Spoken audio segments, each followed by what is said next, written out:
কিন্তু যেহেতু আমরা শকড, মুস্তাফিজ ইস্যুতে আমরা অপমানিত, ক্ষুব্ধ এবং ব্যথিত, বিব্রত, সেদিক থেকে আমরা বাংলাদেশের মানুষের দাবি একটাই, যেহেতু মুস্তাফিজ নাই আমরা সেখানে অপমানিত হয়েছি, আইপিএল সম্প্রচার চলতে পারে না।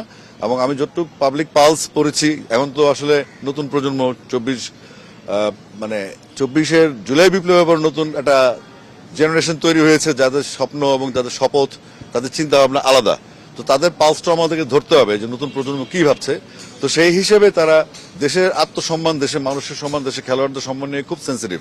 দেশের স্বাধীনতা, সার্বভৌমত্ব, মানচিত্র সবকিছু তারা খুব সেন্সিটিভ। তো তাদের চিন্তা মাথায় রাখতে হবে আমাদের, এবং সাধারণ দেশবাসী যারা আছেন তাদের আশা আকাঙ্ক্ষার প্রতিফলন হচ্ছে আজকের এই আইপিএল এর সম্প্রচার বয়কট করা, এবং এটার সাথে আমার সমর্থন আছে। দেখেন, আমার সাথে বেগম খালেদা জিয়া তিনি যখন 7ই নভেম্বর 2024 সালে